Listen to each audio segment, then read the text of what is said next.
Baik, Bismillahirrahmanirrahim. Assalamualaikum warahmatullahi wabarakatuh. Waalaikumsalam warahmatullahi Waalaikumsalam wabarakatuh. warahmatullahi wabarakatuh. Waalaikumsalam warahmatullahi wabarakatuh. Alhamdulillahirrahmanirrahim. Teman-teman, senang sekali saya kembali menyapa di malam hari ini pada kesempatan live season yang kedua di mata kuliah Sosial Psikologi dan Human Relations atau Psikologi Sosial dan Hubungan Antar Manusia. Di pertemuan kedua kali ini, yaitu agenda di hari di tanggal 30 September, hari Selasa hari ini, insya Allah kita akan kembali saling bersua di jam 18.30. Baik, teman-teman, seperti yang pernah kita sepakati di pertemuan sebelumnya, harapannya saat ini teman-teman bisa hadir tepat waktu, yaitu kurang lebih sudah 69 orang ya, insya Allah akan terus bertambah. Kemudian mengaktifkan kamera, lalu menggunakan fitur raise hand, kemudian mengendalikan videonya, dan juga menggunakan fitur kolom chat ketika teman-teman ingin berinteraksi. Dan hari ini, Bapak Ibu, kita akan membahas ada 5 modul yang akan kita bahas. Pertama, terkait dengan modul 6, bagaimana dan mengapa manusia itu menjalin hubungan atau relasi. Kemudian juga modul 7, yaitu tentang budaya dan relasi, bagaimana memang budaya ini mempengaruhi relasi seseorang. Lalu modul 8 terkait dengan biopsikologi, modul 9 terkait daya tarik, dan di sini ada teori cinta seperti yang teman-teman sudah pernah baca sebelumnya di modul 9 di akun LMS teman-teman. Dan juga yang terakhir adalah prasangka di modul 10. Baik, rekan-rekan, sebelum kita mulai pada pembahasan materi modul 6 sampai 10 itu sudah kemudian terdapat panduan terkait dengan penyelesaian tugas esai. Nah, penyelesaian tugas esai ini seperti yang teman-teman ketahui di semester sebelumnya, bahwasannya rekan-rekan diminta untuk memilih salah satu di antara 2 topik yang sudah tersedia. Jadi di dalam topik esai ini ada 2 yang teman-teman harus tentukan. Pertama adalah terkait dengan dinamika pengaruh sosial dalam kehidupan modern, yang harapannya di esai teman-teman ini mencakup 5 poin ini. Miti, ketaatan, pengaruh. Kemudian poin yang kedua, pengaruh motivasi. Lalu yang ketiga menjelaskan tentang bagaimana budaya individualistik, kolektivistik, serta nilai-nilai Islam yang mempengaruhi respon terhadap pengaruh sosial. Sehingga pada poin 4 dan 5. Lalu jika teman-teman merasa tertarik untuk membahas bagaimana hubungan antar manusia, prasangka, dan juga perilaku konsumen, harapannya teman-teman juga bisa memenuhi 5 poin ini. Seperti misalnya mengidentifikasi faktor yang memfasilitasi ketertarikan atau faktor menimbulkan prasangka, kemudian juga penerapan teori multi atribut, hingga pada harapannya teman-teman bisa merefleksikan tentang keterampilan yang bisa atau yang harus dikuasai dalam menjalin relasi sosial gitu ya, dan juga dalam konteks dunia kerja. Misalnya seperti bagaimana teman-teman menjalin komunikasi, lalu berkolaborasi, dan juga plus teman-teman. Ya, Betul, betul, betul. Miss. Kalau saya Gambarnya cukup putus atau jelas? Gambarnya juga agak freeze, Miss. Oh gitu. Oke. Kalau sekarang bagaimana? Udah Sudah lebih jelas, baik, Miss, Miss. desain. Lancar, Bu. Suaranya sudah lebih jelas? Iya, alhamdulillah. Oke. Kalau yang sekarang sudah lebih jelas lagi atau masih Alhamdulillah putus-putus? sudah, Miss. Alhamdulillah sudah. Tidak putus-putus, Miss. Sudah ya? Baik. Baik, terima kasih sudah mengingatkan. Nah, jadi Bapak Ibu, karena Bapak Ibu ini saat ini sudah berada di semester 3, saya kira pola untuk pengerjaan esai ini sudah cukup difahami dan dimengerti ya oleh Bapak Ibu, sehingga harapannya Bapak Ibu tidak mengghosting saya nih gitu ya. Live season 1, 2, 3 hadir, tapi ketika esai tiba-tiba hilang saja gitu ya. Kan takutnya kita saling rindu gitu ya. Nah, jadi jangan lupa untuk kemudian mengumpulkan esai itu maksimal di tanggal 2 Desember. Nanti koordinator kelas itu akan saya minta untuk mengingatkan teman-teman secara berkala gitu ya, agar teman-teman kemudian bisa menyicil pengerjaan esai ini hingga pada akhirnya bisa di tanggal 2 Desember. Begitu ya. Itu terkait beberapa hal yang perlu disampaikan mengenai esai. Baik, mengenai esai ini, barangkali ada pertanyaan dulu sebelum kita lanjut ke materi utama. Silakan. Tidak ada? Oh, sudah pada suhu ya di sini ya. Oke, benar ya, semuanya harus pada ngumpulkan esai ya. Awas loh ya. Baik. Nah, yuk kita coba mulai membahas terkait dengan modul 6. Nah, Bapak Ibu, di modul 6 sampai 10 ini sebetulnya ini sangat menarik ya pembahasannya gitu ya. Kita akan membahas kenapa sih seseorang itu kemudian membuat atau menjalin hubungan. Namun sangat disayangkan di dalam modul 6 sampai 10 ini ketika saya baca modulnya, kemudian juga saya baca bahan tayangnya yang di LMS itu letter luck diterjemahkan dalam konteks bahasa Indonesia gitu ya. Namun bahasa Indonesia sehingga penerjemahannya tuh agak-agak kacau gitu ya. Jadi saya kembalikan lagi ke istilah psikologinya sehingga ini bukan dalam tataran sok-sokan bahasa Inggris enggak, tapi saya kembalikan lagi ke istilah ilmiahnya atau psikologinya gitu ya, sehingga teman-teman bisa memahami nih konteksnya nih apa gitu ya. Seperti misalnya ada hipotesis pencocokan gitu kan. Nah, ini bahasa Indonesianya gitu padahal ratikan atau diterjemahkan sebagai hipotesis pencocokan gitu ya. Nah, ini akan kita bahas satu persatu insya Allah. Baik, kita akan mulai dulu dari yang pertama, kenapa sih seseorang ini menjalin hubungan. Ketika kita berbicara terkait dengan kenapa seseorang ini menjalin hubungan, Bapak Ibu, ada 6 teori yang kemudian bisa melingkupi atau melatar belakangi faktor-faktor seseorang ini menjalin hubungan.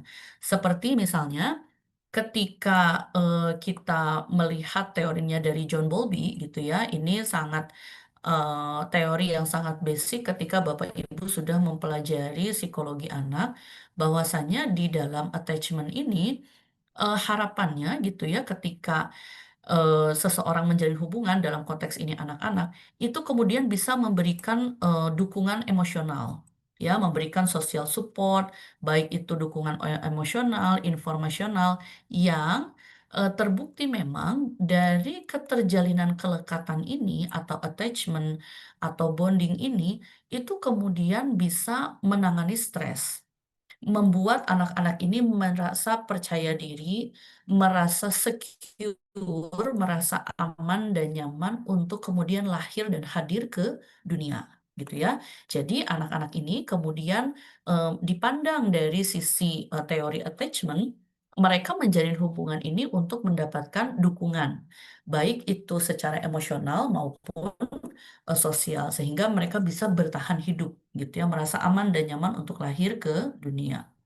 Oke, yang kedua, teman-teman, ketika kita bertanya kenapa seseorang ini menjalin hubungan, ini kaitannya erat dengan ketika seseorang merasa memiliki nasib yang sama, ya, lalu kemudian situasi yang sama, kemudian juga minat yang sama, gitu ya, atau yang disebut dengan complementarity in relationships. Jadi, artinya di dalam psikologi sosial ini adanya kedekatan secara interpersonal. gitu ya. Sebagai contoh, misalnya ketika teman-teman saat ini berada di dalam satu kelas ini memiliki nasib yang sama, yaitu bagaimana caranya untuk kemudian lulus di dalam mata kuliah ini. Yuk kita kerjasama. Oh, ternyata minat kita sama. Ternyata kita ini satu kampus. Ternyata kita ini satu kelas bahkan. Sehingga dalam konteks itu teman-teman merasa perlu menjalin hubungan atau relasi dengan teman-teman. Biar apa? Biar bisa saling tukar informasi, saling mengingatkan satu sama lain, dan juga menyemangati. Gitu ya. Lalu kemudian yang ketiga adalah terkait dengan kesamaan.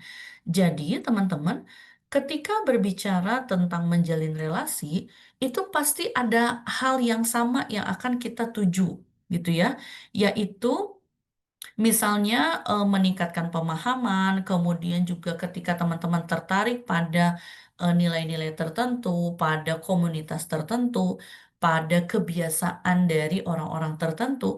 Nah, ini kenapa teman-teman merasa perlu menjalin relasi dengan seseorang. Saling menguatkan dalam dalam konteks minoritas itu masuk ke dalam teorinya similarity ini. Jadi, bagaimana teman-teman ini memiliki minat yang sama, nilai yang sama, pandangan yang sama terhadap sesuatu, gitu ya. Sehingga nggak mungkin saya bisa bertahan di dunia ini kalau saya cuma sendirian. Maka saya harus cari teman, gitu ya. Minimal untuk senasib sepenanggungan, kurang lebih seperti itu. Lalu kemudian yang ketiga adalah yang kita fahami atau yang kita dapat dari teorinya Abraham Maslow ini. Jadi, ketika kita menjalin relasi, itu sebetulnya kita itu sedang memenuhi kebutuhan dasar kita, gitu ya. Jadi, Maslow itu kan punya 5 tingkatan. 3 secara umum, yaitu basic needs, kemudian juga psychological needs, dan juga self aktualisasi gitu ya.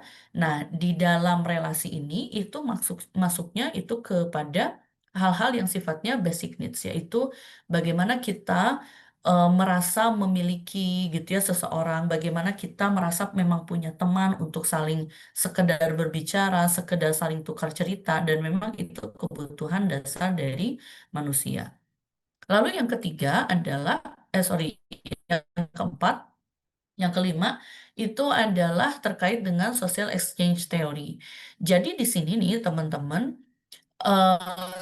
teori ini tuh menggambarkan bahwa individu itu membentuk hubungan berdasarkan prinsip reward cost analysis. Jadi maksudnya gimana? Ketika teori social exchange ini atau social exchange theory ini merasa bahwa kalau saya berteman dengan seseorang itu perlu ada manfaatnya gitu ya, atau mendapat dukungan emosional, dalam hal ini rewardnya. Sehingga kalau saya merasa bahwa saya berteman dengan orang itu merugikan saya dari sisi emosi, kemudian dari sisi mental saya mengganggu, mending saya nggak usah temenan sama dia, gitu ya. Jadi social exchange theory ini memandang bahwa seseorang itu eh, ketika dia memang merasa nyaman dengan orang itu, ketika dia merasa senang gitu ya, kalau gaul sama dia tuh kayaknya positif terus, kayaknya kita tuh termotivasi terus gitu ya. Tetapi dia juga bisa cabut kapan aja, dia juga bisa unfollow kita kapan aja kalau dia merasa bahwa.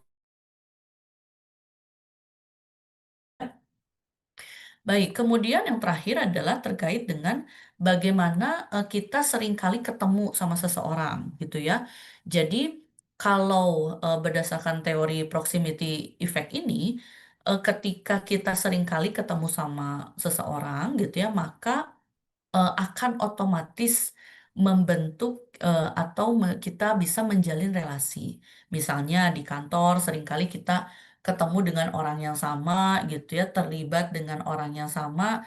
Nah, dari situlah kita kemudian menjadi dekat. Lama-lama kemudian hal-hal yang sifatnya pribadi itu saling berbagi, bercerita gitu ya. Yang awalnya kita tuh nggak tahu gitu, teman-teman kita tuh yang di kerjaan itu daerahnya tuh dari mana gitu, padahal dari daerah yang sangat jauh, kemudian diketemukan atau dipertemukan di dalam satu kantor yang sama, satu kampus yang sama, sehingga dan seringkali bertemu, sehingga dalam konteks itu teman-teman kemudian menjalin relasi gitu ya, atau menjalin relasi dengan basis kedekatan dan juga intensitas pertemuan. Baik, lalu kemudian teman-teman merujuk, sorry, merujuk pada menguatkan kepada alasan-alasan atau faktor-faktor kenapa seseorang itu menjalin hubungan. Yuk kita coba lihat dari tatarannya atau dari pandangannya teori biologis gitu ya. Jadi yang pertama, kalau psikologi evolusi itu ujungnya itu pasti kepada kemampuan manusia untuk bereproduksi. Jadi maksudnya gimana? Kita gitu ya akan memilih pasangan, memilih teman itu dengan ciri-ciri yang mengindikasikan kesehatan, kesuburan, dan daya tahan genetik. Karena psikologi evolusi itu memandang bahwa manusia itu hanya bisa bertahan dengan cara reproduksi, gitu ya. Jadi ujungnya pasti ke situ. Jadi saya akan kemudian menjalin relasi dengan seorang pria yang akan saya lihat itu apakah dia tuh sehat, subur, dan juga daya tahan genetiknya ini baik. Jadi ya ganteng, ya kemudian bisa meneruskan keturunan dan seterusnya. Itu yang kemudian disampaikan oleh pandangan evolusi. Kemudian hal ini juga diamini gitu ya dari teorinya genetik. Artinya kalau yang ini lebih kepada ketahanan genetik keturunan. Jadi maksudnya eh, kepada hal-hal yang sifatnya suku gitu ya. Jadi pokoknya kalau saya ini dari keturunan suku tertentu, maka jodoh saya atau pasangan saya itu harus dari suku tertentu juga. Karena kemungkinan besar yang dari suku tertentu itu memiliki genetik yang sama, daya tahan yang juga sama, kemudian juga secara fisik juga memiliki kemiripan yang sama gitu ya. Jadi ini selera atau yang disampaikan oleh teori genetik ini.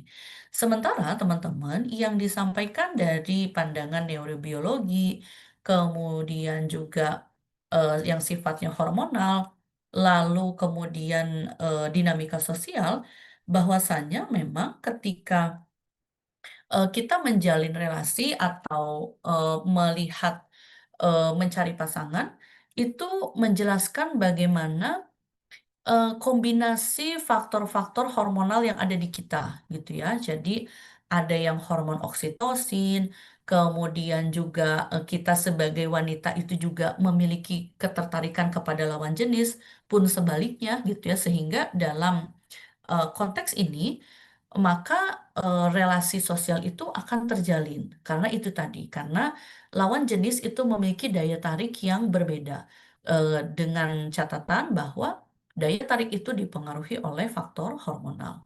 Dan yang terakhir, Bapak Ibu, ketika kita melihat interaksi gen lingkungan dalam hubungan sosial, artinya perilaku hubungan itu dipengaruhi oleh kombinasi faktor biologis dan pengalaman lingkungan.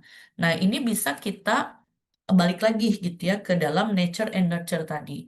Bahwasanya memang ketika seseorang menjalin hubungan itu berdasarkan pengalamannya gitu ya. Ketika misalnya saya nggak mau ber apa memiliki pasangan dari suku tertentu gitu ya, karena suku itu tuh saya pernah punya pengalaman bahwasanya ketika saya menjalin dengan suku tertentu maka yang terjadi seperti ini gitu ya. Ketika saya bertemu dengan atau menjalin pekerjaan atau komitmen dengan suku tertentu, maka yang terjadi seperti ini. Nah, sehingga saya nggak mau lagi gitu ya untuk menjalin relasi dengan orang-orang dari suku tersebut gitu ya, atau yang disebut dengan diskriminasi ya. Nah, kemudian kita masuk nih kepada kan gitu ya. Ya, melihat kenyataan sekarang, Gen Z sering mencari jodoh juga pakai perhitungan social exchange, sehingga mengganggu perempuan tidak bekerja akan merepotkan karena harus dibiayai. Bagaimana pandangan Ibu? Oke. Nah, jadi teman-teman, Terkait dengan ini yang dimaksud dengan peer pressure atau kemudian juga peer social pressure gitu ya, yang nanti akan kita bahas ya setelah modul ini. Nah, Bapak Ibu, ketika Bapak Ibu membaca modul di 6 ini, ada yang namanya matching hipotesis. Jadi, ada 4 teori turunan gitu ya dari matching hipotesis ini. Nah, balik lagi saya mengatakan bahwa sayang sekali ketika apa yang bahasa Indonesia ini istilahnya tuh plek-ketiplek gitu ya diartikan secara bahasa Indonesia jadinya jadi kacau lah pokoknya. Nah, sehingga saya izin kemudian mengembalikan ke yang istilah psikologinya ya. Kesepadanan daya tarik fisik, bahwasannya seorang individu itu cenderung membentuk hubungan romantis dengan pasangan yang memiliki daya tarik yang memang relatif sebanding, gitu ya. Ini kita belum bahas secara agama gitu kan. Nah, jadi ini bagian dari psikologinya. Jadi katanya kita gitu ya, laki-laki dan perempuan itu melihat lawan jenis kita itu ketika kita mengetahui bahwa ya dia memang memiliki tinggi badan yang sama dengan kita ya, postur tubuh yang juga relatif sama. Kemudian juga dari sisi fisik itu juga relatif sebanding gitu ya, kurang lebih seperti itu. Kemudian social exchange theory menjelaskan bahwa kesetaraan daya tarik fisik menciptakan persepsi keadilan dalam hubungan. Jadi artinya ketika eh, ada sepadan gitu ya, sebanding gitu ya, mengurangi perasaan under benefit. Jadi saya nggak mau dong menikah dengan laki-laki yang misalnya tidak sepadan pendidikannya, kemudian penghasilannya, kedudukannya, kelas sosialnya gitu ya. Karena saya sebagai wanita itu harus realistis, kata social exchange theory gitu ya. Sehingga saya nggak mau rugi under benefit tadi gitu kan. Atau saya tidak mau terlalu diuntungkan bahwasannya pasangan saya itu adalah seseorang yang sangat kaya raya, kemudian datang dari keluarga terpandang, ya, seperti ada di dalam drama-drama, ya. Jadi di dalam drama-drama itu katanya bisa itu yang zaman dulu itu berjodoh dengan zaman sekarang gitu ya, namanya juga fiktif ya atau drama. Atau misalnya CEO berjodoh dengan bawahannya, nah itu yang dimaksud dengan social exchange theory gitu ya, suatu hal yang mustahil gitu ya di dalam apa namanya realita zaman sekarang gitu ya. Kemudian Bapak Ibu yang dimaksud dengan cocok itu adalah social comparison theory. Jadi kalau berdasarkan pandangan dari social comparison theory ini, bahwasanya individu mengevaluasi daya tarik dan nilai dirinya dengan membandingkan terhadap orang lain gitu ya. Jadi eh, ketika misalnya seseorang wanita misalnya memilih dan memilah eh, calon pasangannya itu karena dia nggak mau di apa namanya merasa terlalu gapnya tuh terlalu jauh dengan orang lain gitu ya. Saya ini kan sarjana, maka minimal suami saya itu sarjana. Saya ini adalah putra mahkota, jadi minimal suami saya itu adalah seorang putra mahkota. Karena apa? Karena ketika kita melihat orang lain yang lulusan, yang suami istrinya lulusan perguruan tinggi negeri itu cocok gitu ya. Nah, itu yang dimaksud dengan matching hipotesis gitu. Jadi ini adalah baru asumsi-asumsi belaka dari individu ketika menjalin hubungan ya. Lalu yang terakhir Bapak Ibu adalah hipotesis pencocokan juga dipengaruhi oleh norma dan budaya. Jadi misalnya lingkungan sosial juga turut membatasi atau memperluas peluang pencocokan pasangan. Misalnya, preferensi pasangan tidak hanya hasil faktor individu, tetapi juga hasil konstruksi sosial dan budaya yang mempengaruhi persepsi daya tarik. Jadi katanya, kalau suku tertentu itu lebih apa namanya lebih mellow, lebih kemudian lebih lembut gitu ya, sehingga sudahlah kamu jodohnya sama yang itu aja gitu ya. Nah, itu yang kemudian dimaksud dengan hipotesis pencocokan. Sehingga teman-teman, jika kita melihat pada sebelum ini ya, perspektif Islam. Oke. Saya akan kemudian membahas dulu secara mendalam tentang social exchange theory ini. Nah, jadi ketika kita membahas tentang hipotesis pencocokan ini, bahwasannya seorang laki-laki dan perempuan itu kemudian bisa cocok kalau satu, sebanding secara daya tarik fisiknya, kedua, kepuasan relasi dan persepsi keadilan, jadi harus fair dong. Kalau misalnya kasta sosial kita itu sama, kemudian juga latar belakang kita sama, minimal pasangan kita juga sama, gitu ya. Ketiga, saya juga nggak mau diomongin sama banyak orang gitu ya. Kalau misalnya pasangan saya ini jauh atau memiliki gap yang sangat jauh dengan saya, atau yang dimaksud dengan pengaruh perbandingan sosial. Dan yang terakhir, tentu saja faktor budaya ini sangat mempengaruhi seseorang untuk menentukan pasangan atau menjalin hubungan, gitu ya. Oke, lalu Bapak Ibu. Di dalam modul 6 ini ada yang kemudian kita akan bahas terkait dengan social exchange theory ini. Jadi apa sih sebetulnya yang dimaksud dengan social exchange theory? Pertama, bahwasanya yang namanya menjalin hubungan itu adalah proses rasional gitu ya, dan memaksimalkan imbalan. Saya untungnya apa menikah denganmu? Saya untungnya apa berteman denganmu? Berteman denganmu itu menguntungkan saya dari sisi emosional atau dari sisi misalnya pengakuan secara sosial. Wah, circle kamu ternyata orang-orang kaya ya, berarti kamu itu termasuk kepada orang-orang yang old money misalnya gitu ya. Nah, itu yang kemudian bisa disampaikan dari kerangka analisis biaya manfaat. Lalu kemudian yang kedua adalah meminimalkan biaya atau cost. Jadi maksudnya konsep ini menekankan bahwa keputusan dalam hubungan sosial seringkali mirip dengan proses evaluasi ekonomi psikologi. Jadi saya punya apa, kamu punya apa. Kalau kalau saudari tidak menguntungkan saya, ya udah saya tinggal, saya cabut aja deh, cari aja teman yang lain, cari aja pasangan yang lain, gitu ya. Kemudian yang kedua adalah ketika imbalan yang dimaksud itu, seperti yang tadi saya sampaikan, terkait dengan dukungan emosional, kayaknya saya seneng deh temenan sama dia, meskipun dia tuh nggak punya uang, suka terus dibayarin sama saya, tapi dia tuh positif vibes banget gitu ya. Lalu saya merasa bahwa kalau gaul sama dia tuh, merasa seperti saya seperti orang kaya gitu ya.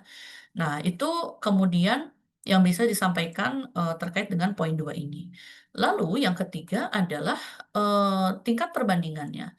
Jadi, ketika kita menjalin relasi menurut teori ini, harapannya itu kita tuh bisa memberikan atau misalnya bisa membandingkan dengan menjawab tantangan social pressure kita, gitu ya. Contohnya, merepresentasikan standar harapan hidup terkait apa yang seharusnya mereka dapatkan dari suatu hubungan, gitu kan. Jadi, yang tadi itu, kita itu ketemu dengan seseorang itu manfaatnya apa? Gitu. Saya menikah denganmu, itu manfaatnya apa? Bahwa saya akan dianggap laku sebagai perempuan, saya akan kemudian dianggap berhasil mendapatkan pasangan yang kaya raya gitu ya, berhasil kemudian mendapatkan seseorang yang memang terpandang gitu ya, sehingga saya bisa kemudian membandingkan diri saya dengan orang lain gitu ya. Itu yang dimaksud dengan poin ketiga. Lalu yang keempat adalah ketika tingkat perbandingan terhadap alternatif. Jadi, jika imbalan potensial dari hubungan lain dipersepsikan lebih tinggi, maka kemungkinan besar individu akan mengakhiri atau mengubah komitmen. Jadi, setelah menjalani pernikahan, menjalani pertemanan, kita udah setahun 2 tahun berteman, tapi kok kayaknya nggak ada hal yang beruntung, kayaknya gitu-gitu aja gitu ya, nggak ada yang kemudian menguntungkan saya, dan kita juga sudah menikah lama, kayaknya gitu-gitu aja deh. Udahlah kita putus aja, kita berpisah aja gitu ya, karena tidak ada lagi hal-hal yang bisa diharapkan dari relasi itu. Nah, lalu teman-teman, di dalam social exchange theory, itu sifatnya cash and carry gitu ya. Jadi kamu punya apa, aku punya apa, maka itu adil buat kita, gitu ya. Jadi di dalam social exchange theory itu seperti itu. Dan memang yang dimaksud dengan kepuasan atau komitmen dalam hubungan ini ketika kita menerima imbalan itu melebihi biaya atau investasi yang kita keluarkan. Contoh, teman-teman saat ini sedang dalam masa PDKT. Maka teman-teman dandan, skincarean gitu ya, habislah sekitar 2 digit. Oke. Kemudian dapatlah seseorang pasangan gitu ya, laki-laki yang kemudian bisa membiayai teman-teman lebih dari 2 digit itu. Maka yang dimaksud atau yang dipandang sebagai social exchange teori ini itu teman-teman berhasil dalam menjalin hubungan. Karena investasi yang saya keluarkan itu ternyata dibayar lebih besar daripada imbalan yang saya terima, gitu ya, kurang lebih seperti itu. Nah, dari social exchange theory ini, teman-teman bisa bayangkan gaya hidupnya tuh capek gitu ya. Capek banget nggak sih gitu ya? Kita merasa bahwa kayaknya saya tuh harus milih dan memilah gitu ya. Kemudian suami saya itu punya apa, calon suami saya itu punya apa. Terus kalau saya nggak puas gitu ya udah saya pergi aja deh, saya cabut aja deh gitu ya, saya ganti aja deh pasangan lain. Kemudian kita juga berteman itu ya jadinya akhirnya people pleasure gitu ya.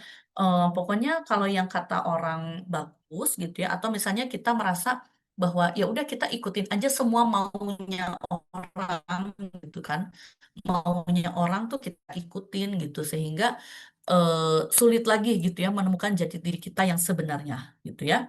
Nah, jadi memang pada akhirnya teman-teman relasi yang dimaksud dengan social exchange theory ini hubungannya memang transaksional gitu, cash and carry tadi gitu ya. Saya punya apa, kamu punya apa, ya sudah kita tukeran dan kita harus menguntungkan satu sama lain gitu ya. Dan ini juga menjawab pertanyaan saudari-saudara yang di dalam kolom chat bahwa Bu, zaman sekarang itu mereka kok banyak banget gitu ya Gen Z itu yang bukan banyak ya, beberapa Gen Z itu yang menganggap bahwa menjalin relasi itu ya harus untung dan rugi, basisnya social exchange theory ini gitu ya. Kebayang ya sama teman-teman ketika misalnya kita menentukan pasangan itu harus melihat hal-hal yang seperti ini. Sekalipun memang di dalam agama itu diperkenankan ketika kita menentukan pasangan itu yang memang sepadan dengan kita gitu ya. Jadi gapnya tidak jauh ya. Yuk coba kita lihat bagaimana Islam memandang hal ini. Bahwasanya teman-teman menjalin hubungan atau membentuk relasi itu merupakan memang amanah sosial. Jadi amanah yang harus dijaga itu dengan nilai persaudaraan atau ukhuwah. Dan ini memang sejalan dengan konsep kebutuhan dasar sosial yang disampaikan oleh Abraham Maslow tadi ya. Dan terkait dengan keadilan serta pertukaran sosial, memang dalam Islam ini menekankan keseimbangan hak dan kewajiban dalam Islam. Tapi tentu saja harus kemudian diperhatikan bahwasannya tidak hanya sekedar kalkulasi untung rugi gitu ya. Tapi di sini sudah kemudian dituliskan dilandasi niat ikhlas karena orientasinya misalnya konteks pernikahan, tentu saja tidak ada yang si paling gitu ya, tapi saling satu sama lain, saling memaafkan, saling memahami, saling kemudian memperbaiki diri gitu. Karena tujuannya itu adalah untuk mencari ridha Allah gitu ya. Jadi tentu saja social exchange theory ini dalam konteks perspektif Islam itu tidak diperkenankan gitu ya. Lalu kesamaan dengan matching hipotesis tadi itu juga diamini Bapak Ibu gitu bahwasanya ketika kita melihat atau mencari pasangan gitu ya, tentu saja harapannya itu bisa sepadan. Tapi balik lagi gitu ya bahwa hal-hal itu sifatnya yang lebih ditekankan itu adalah kesamaan nilai religius dan akhlaknya gitu. Jadi yang lain-lain itu harapannya tidak kemudian menjadi hal utama dalam menjalin relasi atau khususnya pada menjalin relasi pernikahan, gitu ya. Baik. Kemudian teman-teman di dalam modul 7 itu kita akan membahas tentang budaya dan relasi. Jadi di dalam modul 7 ini kita akan kemudian menemukan individualistik, konsep tentang individualis dan juga kolektivistik. Jadi ketika kita membahas tentang dua hal ini, teman-teman, individual itu pada intinya ketika individu kita sebagai manusia itu membentuk eh, independent self control gitu. Jadi maksudnya ketika seseorang gitu ya menekankan atribut pencapaian untuk tujuan pribadi. Nah, sementara kalau budaya kolektif itu lebih kepada kepentingan kelompok. Sebagai contoh singkatnya, misalnya teman-teman saat ini eh, bertemu dengan sekelompok berada di dalam suatu kelas gitu ya. Kemudian teman-teman ada yang inisiatifnya, kita makan bareng yuk gitu. Oke, dari sisi individualistik, teman-teman itu bisa memilih kayaknya saya nggak ikut deh, karena saya ingin mengerjakan tugas, gitu ya. Itu dalam konteks individualis. Tapi kalau teman-teman nggak mau dianggap aneh, nggak mau dianggap asing oleh kelompok dalam satu kelas ini, maka teman-teman ikutan. Sekalipun saat itu teman-teman nggak punya uang, gitu ya. Kayaknya aku nggak mau diasingkan deh sama teman-teman. Ya sudah, berarti masuk ke dalam kolektivistik, gitu ya. Jadi di dalam budaya tersebut, teman-teman, kita melihat nih, apakah kita sebagai individu bisa memutuskan prioritas, masuknya ke situ atau arahnya tuh ke situ. Jadi di dalam individualistik dan kolektivistik itu, kemudian skala prioritas itu main dan juga prinsip yang kita miliki dalam hidup kita juga main. Gitu ya. Kalau sekedar diajakin makan, oke lah. Tapi saat ini skala prioritas saya itu belajar, mengerjakan tugas karena besok tenggat waktunya dan saya belum selesai. Jadi nggak mungkin saya untuk ikutan makan bareng, gitu ya. Tetapi jika saya memiliki keluangan, maka saya akan ikut ketika ada sesi makan bareng bersama teman-teman, gitu ya. Singkatnya seperti itu terkait dengan budaya atau individualistik versus kolektivistik. Pun sama yang pernah kita bahas di dalam WhatsApp group, teman-teman, ini yang dimaksud dengan individualistik dan kolektivistik. Jadi, ketika hal-hal yang sifatnya prinsip, maka pada saat itu individualis kita tuh main di situ ya, karena saya nggak mungkin untuk menolak diajak makan bareng seketika ketika situasi kemudian menekan saya untuk harus makan bareng di situ. Itu nggak mungkin. Sehingga bagaimana cara kita untuk membentengi diri, maka individualis di situ main. Yaitu ya sudah lebih baik kita menghindar saja ketimbang ada situasi yang menekan kita untuk menyantap makanan, gitu ya. Nah, itu kemudian akan kita ganti hal-hal demikian itu mendekati atasan, tetap menjalin hubungan relasi dengan baik dengan teman-teman dengan situasi atau hal-hal lainnya gitu ya. Misalnya tetap memberikan perhatian, kemudian juga memberikan hadiah gitu ya pada saat momen-momen tertentu atau sekedar mentraktir mereka gitu ya. Itu yang kemudian eh, bisa kita alternatifkan untuk tetap menjalin relasi dengan baik dengan orang lain. Baik, Bapak Ibu, lalu kemudian kita akan masuk kepada pengaruh teman sebaya. Di sini ada conformity, yaitu kecenderungan seseorang untuk bisa menyesuaikan sikap dan perilakunya dengan kelompok tertentu, gitu ya. Jadi secara ikhlas, gitu ya, kita pakai seragam merah putih setiap hari Senin, gitu. Kenapa? Karena ya malu dong masa kita pakai baju piyama sendirian gitu ya. Karena teman-teman lain itu kemudian memakai baju merah putih gitu ya. Lalu kemudian di dalam pengaruh teman sebaya itu juga tidak akan terlepas dari yang namanya bagaimana kita membandingkan diri dengan orang lain gitu ya. Jadi social comparison itu proses membentuk reward social comparison kita gitu ya. Artinya membandingkan diri dengan yang lebih unggul sehingga positifnya ke situ ya teman-teman. Jadi pengaruh teman sebaya ini memang sangat penting ya ketika kita ingin melihat model lain dari diri kita gitu ya.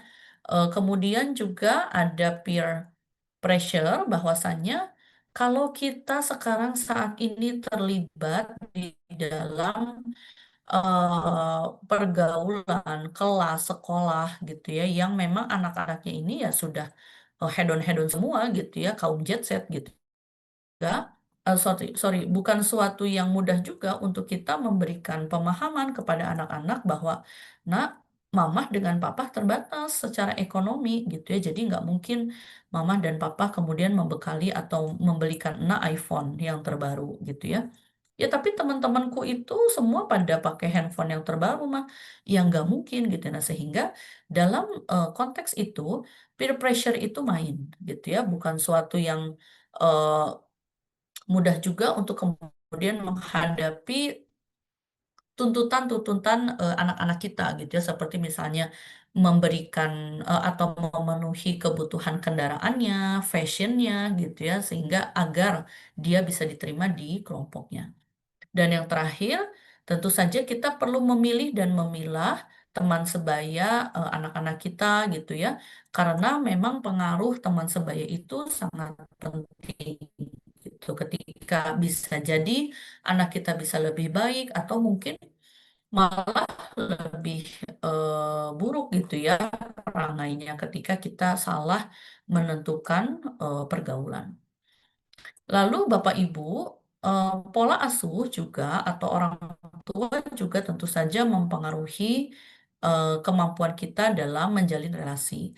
Seperti misalnya gaya pengasuhan, lalu kemudian bagaimana cara kita melihat orang tua kita juga bersosialisasi, lalu apakah orang tua kita juga hangat gitu ya, yang memang garis lurusnya atau apanya juga anak-anak itu tuh juga bisa mana cara orang tua kita mengajarkan disiplin dan juga value-value dalam kehidupannya. Kemudian bagaimana orang tua kita juga menurunkan budaya turun-temurun ya, basa-basi, enggah-enggeh, tata titi gitu, yang perlu diwariskan kepada kita anak-anaknya dan generasi penerus. Baik. Di dalam modul 8 ini, teman-teman, kemudian rekan-rekan akan menjumpai terkait dengan yang dimaksud seleksi seksual. Jadi apa sih maksudnya? Nah, ini tuh ketika kita membentuk suatu framing gitu ya, atau suatu label bahwasannya hal-hal yang sifatnya seksual gitu, fisik, daya tarik fisik gitu ya, itu juga mempengaruhi seseorang dalam menjalin relasi sosial. Sebagai contoh misalnya, media sosial kita itu menggembar-gemborkan bahwa yang namanya wanita cantik itu adalah memiliki tubuh ramping, kemudian berkulit putih, berambut panjang. Dan yang namanya pria ganteng itu adalah pria-pria yang berotot gitu ya. Sehingga ketika kita menentukan pasangan, maka dua hal itulah yang perlu kita perhatikan gitu ya. Jadi kalau dulu tuh pernah ada jokes gitu ya, atau candaan. Pokoknya kalau eh, yang kapten tim basket gitu ya, itu pasti pasangannya atau pacarnya itu adalah cheerleadersnya gitu. Itu pasti kayak gitu ya. Nah, itu di framing memang seperti itu gitu ya, teman-teman. Karena yang tadi ini. Kemudian kalau apa namanya kita melihat dari social compression theory, itu memang kita merasa tertarik dengan seseorang ketika melihat bahwa dia itu memang sepadan dengan kita gitu ya. Jadi memilih pasangan dengan tingkat daya tarik yang serupa gitu. Jadi kulitnya putih ya kita juga putih, lalu badannya tinggi ya kita juga tinggi gitu ya dan seterusnya. Kemudian kalau dari teori sosial seleksi seksual atau teori psikologi evolusi gitu ya, bahwasannya eh, para pria ini itu lebih senang pada strategi jangka pendek. Sementara kalau wanita itu cenderung kepada sifatnya yang long term mapping strategi, jadi prioritasnya itu pada komitmen, sumber daya, dan juga dukungan emosional. Seringkali wanita itu tidak memandang hal-hal yang sifatnya fisik, seringkali gitu ya. Tapi kalau laki-laki itu mikirnya tuh pendek, jadi memaksimalkan peluang reproduksi gitu. Jadi pokoknya saya tuh harus cari wanita yang cantik, yang juga subur gitu ya, agar kemudian bisa memuaskan hasrat seksual saya. Itu yang kemudian disampaikan oleh psikologi evolusi berkenaan dengan pemikiran laki-laki gitu ya. Sementara kalau wanita itu lebih kepada yang sifatnya dukungan emosional, kemudian komitmen, dia kemudian tidak selingkuh, tidak kemudian melakukan KDRT dan seterusnya. Kalau wanita itu lebih ke arah yang sifatnya jangka panjang, gitu ya. Lalu sebetulnya apa sih yang kemudian dihasilkan dari sebuah hubungan? Nah, pertama teman-teman, hubungan itu menyediakan dukungan sosial, emosional, gitu ya, instrumental dan juga informasional. Jadi bahwa dukungan orang terdekat itu kemudian bisa membuat kita lebih banyak, lebih kuat bertahan hidup, gitu ya. Walaupun badai menghadang di depan, tapi kalau ada kamu akan aku lalui, gitu. Nah itu kurang lebih seperti itu apa jokesnya, gitu ya. Kemudian yang kedua, hubungan memperkuat sosial identitas. Jadi, ketika kita kemudian menjalin relasi dengan seseorang bahwa oh kamu sudah menikah, oh ya sudah berarti laku dia gitu ya. Nah, itu yang kemudian dimaksud dengan sosial identitas gitu kan. Lalu misalnya oh kamu punya temennya artis ya, oh berarti dia orang kaya gitu ya. Karena kita tuh perlu identitas sosial. Jadi, individu itu perlu kemudian memberikan sosial identitas gitu ya kepada orang lain bahwa saya sudah menikah berarti saya laku sebagai perempuan, bahwa saya ini temennya artis berarti saya adalah orang kaya gitu. Nah, kurang lebih seperti itu. Kemudian interaksi dalam hubungan itu memfasilitasi perkembangan kognitif melalui diskusi, pengalaman bersama dan pertukaran perspektif. Jadi di dalam hubungan itu juga menghasilkan upgrading kita gitu ya. Jadi maksudnya kita juga mengupgrade, meningkatkan pengalaman kita, kemudian juga menambah pengetahuan kita karena kita tuh sering diskusi sama teman, sama suami, saling bertukar informasi, bertukar pikiran gitu ya, sehingga itu yang kemudian dihasilkan dari sebuah hubungan. Lalu yang selanjutnya adalah hubungan memungkinkan individu melakukan evaluasi diri melalui proses perbandingan sosial. Jadi, ketika kita melihat sebuah hubungan, bahwasannya mungkin seringkali ya teman-teman melihat ketemu dengan teman lama bahwa kok dia tuh sekarang berubah banget ya, jadi lebih baik loh. Dia tuh sekarang gaya bicaranya tuh sangat bersahaja sekali ya, karismatik banget padahal dulu ya ampun dia nyablaknya gitu ya. Nah, itu kenapa sih kemudian kita pernah atau bertemu dengan orang seperti itu? Ya karena itu tadi. Karena ketika seseorang itu ketemu dengan pasangan, ketemu dengan rekan kerja, kemudian juga berada pada situasi-situasi tengahtan kerja, itu kemudian menambah kemampuan skill bicaranya, kemampuan berpikirnya, yang pada akhirnya dia mengevaluasi diri sendiri. Dulu saya tuh nyablak, tapi sekarang nggak mungkin. Saya bicaranya tuh belak-belakan tuh nggak mungkin banget gitu ya, karena peran kita ini sekarang saat ini sebagai apa? Sebagai seorang ibu, sebagai seorang istri, sebagai seorang pekerja, sehingga saya perlu memperbaiki diri, gitu ya. Kemudian hubungan juga berfungsi sebagai cerminan sosial. Nah, ini tadi ya, nyambung dengan sosial identitas. Jadi katanya kalau pasangannya baik, kemungkinan besar pasangan suami istrinya juga dandanannya tuh sama, kurang lebih sama lah gitu ya. Kemudian gaya berpikirnya juga sama. Pun sama ketika kita berada di dalam satu circle, satu pertemanan, itu kemungkinan besar juga memberikan cerminan terhadap diri kita. Dan yang terakhir adalah hubungan itu harapannya bisa membentuk rasa aman. Ya udah, saya sekarang sudah menikah, ya udah dianggap laku gitu ya. Suami saya juga sudah menikah, ya sudah dianggap berhasil menjalin hubungan dengan lawan jenis. Kemudian saya juga memiliki teman artis gitu ya, sehingga saya merasa aman gitu bahwa oke ada yang backup saya. Saya juga memiliki teman seorang petinggi di kepolisian sehingga bisa membackup saya gitu ya. Nah, itu yang kemudian bisa disampaikan terkait dengan apa sih kemudian yang kita ambil dari sebuah hubungan. Lalu teman-teman, berbicara tentang reduksionisme ini, nah ini yang cukup menarik dari reduksionisme ini tuh sebetulnya eh, singkatnya gitu ya, saya ketikan ya. Jadi reduksionisme itu menjelaskan suatu pendekatan gitu ya terhadap apa namanya perilaku sosial gitu ya. Jadi reduksionisme itu sebentar, pendekatan untuk memahami perilaku sosial yang memang memecahnya ke dalam bagian-bagian kecil gitu ya. Nah, jadi khasnya dari reduksionisme ini itu adalah kenapa dia begitu gitu ya. Jadi ketika kita melihat kenapa sih gitu ya seorang karyawan itu seringkali stres. Kenapa dia stres gitu ya. Nah, kenapa dia stres? Karena mungkin faktor hormonal saja ya. Jadi di dalam reduksionisme itu ini adalah pendekatan untuk kita memahami perilaku seseorang.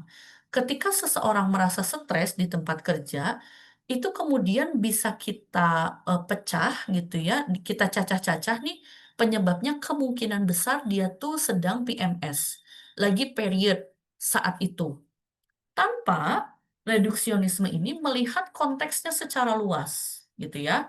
Jadi unggulnya dari pendekatan reduksionisme ini adalah kita tuh bisa spesifik memberikan solusi, kemudian spesifik mengidentifikasi masalah gitu ya. Kenapa dia stres ya karena dia lagi period aja, bukan karena dia dimarahin sama bosnya, bukan karena kemudian apa namanya pekerjaannya banyak gitu ya. Nah, itu yang dimaksud dengan reduksionisme. Terus kemudian apa yang kelemahannya nih gimana? Nah, kelemahannya tuh dijawablah sama ini nih yang apa namanya dari hak tuh apa namanya tuh ya di sini ya. Ini kok saya nulisnya kecil-kecil sekali ya. Ah, jadi yang nah ini dia ketemu. Jadi eh, anonimnya atau antonimnya itu yang dimaksud dengan holisme. Nah, kalau holisme itu dia mendekati atau melihat suatu fenomena itu dari sisi yang lebih luas, gitu ya. Jadi sisi yang lebih luas. Kenapa kemudian seseorang itu merasa stres? Karena saat itu konteksnya di dalam pekerjaan. Jadi, kenapa dia begitu dalam konteks? Ya, bisa dipahami ya, teman-teman ya. Jadi, kalau reduksionisme itu lebih kepada yang sifatnya sangat spesifik. Jadi, kenapa dia begitu? Ya, karena dia lagi period tanpa melihat konteks. Jadi, kelemahannya bisa jadi nih asumsi kita terhadap fenomena tertentu itu bisa jadi salah. Ya, dia stres begitu ya karena hormonal, bukan karena pekerjaan. Tetapi kalau holisme itu dia melihatnya konteks. Dia tuh biasanya gak gampang stres kok kalau di rumah, tapi memang kalau di pekerjaan tuh dia stres terus gitu ya, bawaannya tuh suka marah-marah gitu ya. Nah, kekurangannya apa? Kekurangannya, kalau yang holisme itu dia tidak bisa memecahkan masalah atau solusi secara spesifik, ya. Karena itu tadi, karena saking luasnya yang kemudian dia lihat. Jadi kalau holisme itu kan karena dia lihat tuh konteks gitu ya. Jadi saking luasnya itu dia tidak bisa kemudian memecahkan masalah atau solusi secara spesifik dan juga mengidentifikasinya tentu saja ya. Mengidentifikasi dan memecahkan masalah atau mencari solusinya secara spesifik karena memang saking luasnya. Gitu ya. Itu yang kemudian bisa disampaikan terkait dengan reduksionisme dan juga holisme. Jadi reduksionisme itu lawannya tuh holisme.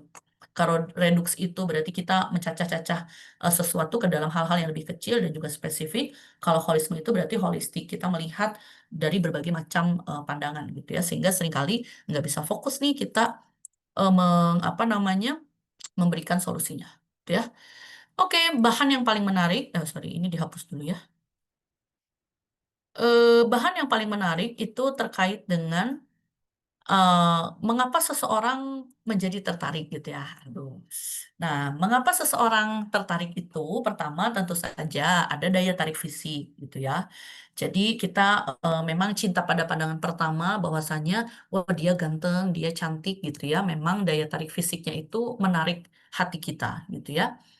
Kemudian kesamaan dalam sikap, nilai, keyakinan, dan minat gitu. Jadi kalau misalnya seperti cintanya Rangga dan Cinta itu sama-sama tertarik di dalam puisi. Meskipun si Cinta itu awalnya tidak tertarik gitu ya dalam puisi.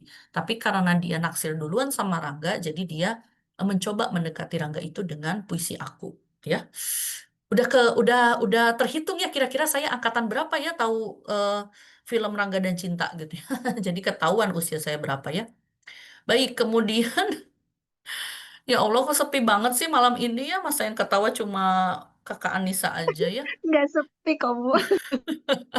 Seru kok Bu, Oke, seru. Kami dengar baik. Bu. Kemudian Hadir Bu. yang ketiga, kedekatan geografis atau fisik memainkan peranan penting melalui mere exposure effect. Jadi kecenderungan menyukai sesuatu yang sering dilihat atau sering ditemui. Nah, ini tadi ya, teman-teman. Jadi makanya harus hati-hati nih. Doain suaminya, doain istrinya kalau seringkali bergaul dengan teman-teman kantor gitu ya, karena intensitas pertemuan itu juga mempengaruhi menjadi salah satu faktor yang membuat seseorang ini tertarik gitu ya. Oke, kemudian prinsip timbal balik menyatakan bahwa seseorang lebih cenderung menyukai orang yang juga menunjukkan ketertarikan kepadanya. Nah, ini juga merupakan salah satu jawaban ya. Bu, kenapa sih Bu? Kan si ceweknya tuh kegatelan gitu ya. Jadi maksudnya ada perempuan yang agresif gitu kan. Kemudian sama laki-lakinya itu apa namanya direspon gitu ya. Nah, ini kan kemudian membuat laki-laki tersebut, sorry, perempuan tersebut merasa diamini gitu ya bahwa oh iya dia juga tertarik nih dengan saya gitu kan. Nah, sama gitu ya ketika teman-teman dulu pada saat PDKT dengan pasangan yang sekarang tuh lalu merasa bahwa oh iya saya menarik perhatian kepada dia dan dia juga memiliki perhatian yang sama dengan saya sehingga ya sudah kita sama-sama saling tertarik gitu ya. Lalu kemudian yang selanjutnya adalah manusia memiliki need to belong sebagai motivasi dasar untuk menjalin keterikatan sosial gitu. Jadi memang saya juga butuh gitu ya untuk tertarik dengan seseorang karena masa tugas perkembangan saya itu juga memang secara fitrah itu menjawab bahwa saya harus tertarik dengan lawan jenis pun sama sebaliknya gitu ya. Dan juga saya merasa memang butuh untuk memiliki seseorang yang akan menjadi pasangan hidup saya. Dan yang terakhir adalah ketertarikan itu tidak hanya dipengaruhi oleh faktor individual tetapi juga cultural script dan juga sosial norma.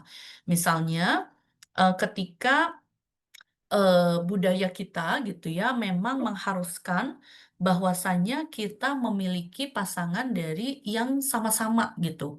Orang Medan dengan orang Medan, Sunda dengan Sunda gitu ya, yang Barat dengan yang Barat, yang bagian Wita dengan bagian Wita, Timur dengan Timur gitu. Nah, itu yang kemudian bisa disampaikan bahwa preferensi setiap orang itu juga dipengaruhi teman-teman yang saat ini berada di daerah tertentu mempersepsikan bahwa seseorang yang cantik dan ganteng itu ia dengan sesuai dengan preferensi budaya-budaya yang ada di daerahnya gitu ya.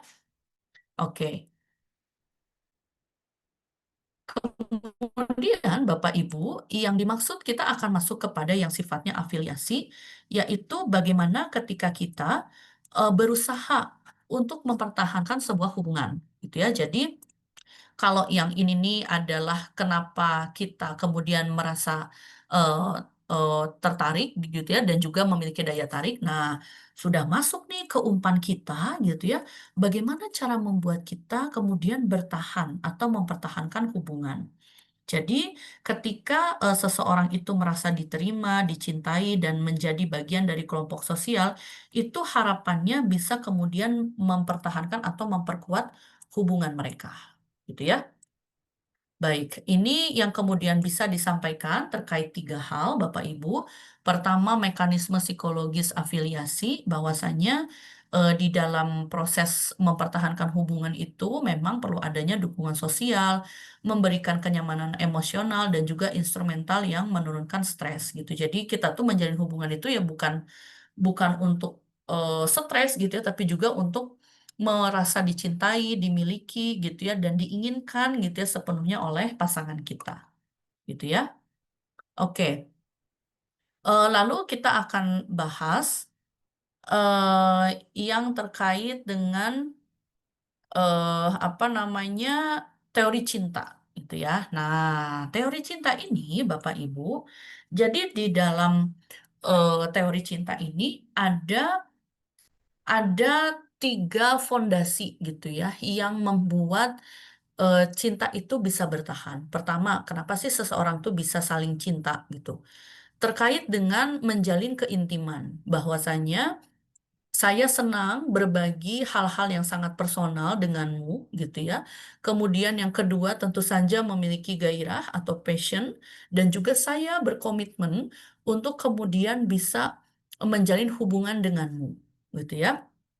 Dan kombinasi ketiganya ini, jadi dasar cinta itu atau fondasi cinta itu ada tiga. Pertama tentu saja keintiman, kemudian passion, dan juga komitmen. Dan kombinasi dari ketiganya ini melahirkan berbagai bentuk cinta. Ada yang misalnya romantic love gitu ya, kemudian apa namanya ketika perspektif sosial psikologi ini menunjukkan bahwa interaksi emosional dan keputusan rasional membentuk kualitas interpersonal relationships. Jadi, ketika kita kemudian memiliki komitmen, kemudian juga mampu menjalin keintiman secara berbagi hal-hal yang sifatnya sangat personal terkait dengan misalnya income yang kita akan terima, potensi income yang juga kemungkinan akan menghinggapi kita. Nah, hal-hal itu kan hanya bisa dibagikan kepada orang-orang yang sangat dekat dengan kita, gitu ya. Dan juga tentu saja kita memiliki passion, gitu ya, artinya ketertarikan dari sisi syahwatnya, gitu ya. Itu yang kemudian fondasi atau komponen dari cinta. Lalu kemudian teori ini juga menekankan perannya attachment atau peranan attachment. Bahwasanya kita juga harus menjalin kelekatan, kedekatan, ikatan atau yang dimaksud dengan intimacy tadi. Kemudian juga ketika kita berbicara dengan komitmen, itu berdasarkan tiga faktor, yaitu tingkat kepuasan, kualitas alternatif, dan juga tingkat investasi, gitu ya. Nah, jadi teori-teori cinta ini ceritanya yang indah-indah, gitu ya. Kemudian muncul mungkin nih pertanyaan, saya ketikkan di sini ya. Kan saya sudah cinta, Bu. Saya bahagia dengan pasangan saya, ya.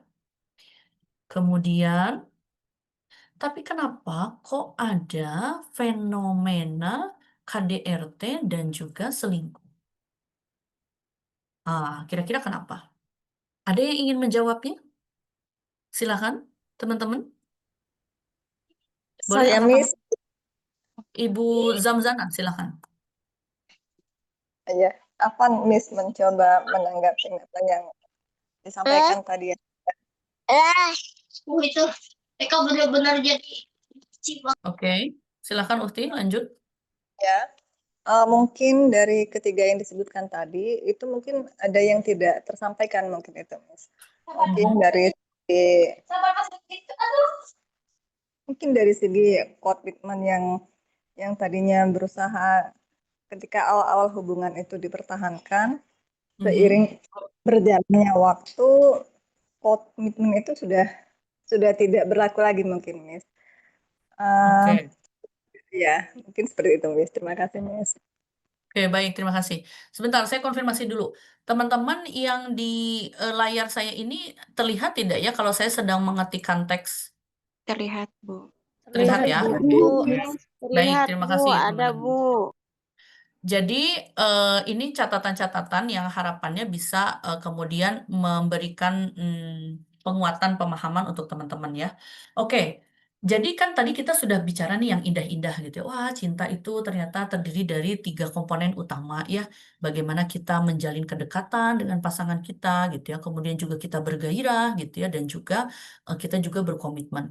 Tapi kok Bu, kenapa sih ada kemudian yang terjadi hal-hal yang di luar yang indah-indah ini, gitu ya. Pertama kita akan bahas tentang KDRT.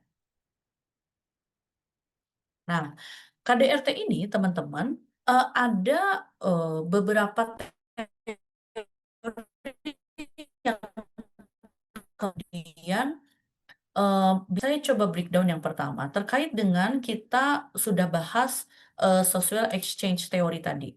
Nah, di dalam social exchange theory ini kita sudah belajarkan ya bahwa orang-orang yang atau pandangan dari social exchange theory ini adalah kalau adalah cash and carry. Jadi maksudnya kalau saya merasa rugi, maka saya cabut. Kalau saya mendapatkan keuntungan, maka saya akan tetap bertahan pada hubungan ini, ya. Yuk kita lihat apa yang terjadi di dalam fenomena KDRT ini. Nah, di dalam fenomena KDRT ini ada yang dimaksud dengan under benefit tadi, gitu ya, atau dirugikan. Ketika seseorang merasa kurang dihargai, gitu ya, kemudian juga terbebani, gitu, dengan misalnya omong-omongan kita, gitu kan, dan seterusnya, gitu ya, dia merasa frustasi, gitu, merasa frustasi sehingga pada akhirnya dia mencari alternatif atau memicu apa namanya ini kekerasan gitu ya, baik itu apa verbal maupun fisik gitu. Jadi ketika dia merasa dirugikan, terbebani dengan apa yang kemudian kita sering lakukan, gitu ya, maka kemungkinan besar itu akan memicu kekerasan baik secara verbal dan juga fisik, gitu ya. Kemudian yang kedua adalah di sini nih teman-teman, teman-teman melihat bahwa di dalam sorry, di dalam teori cinta ini itu ada yang dimaksud dengan attachment, ya. Oh, ininya nggak bisa hidup lagi ya. Teori attachment, gitu ya. Nah, di dalam teori attachment ini, ketika seseorang merasa sudah tidak terikat atau insecure, merasa tidak aman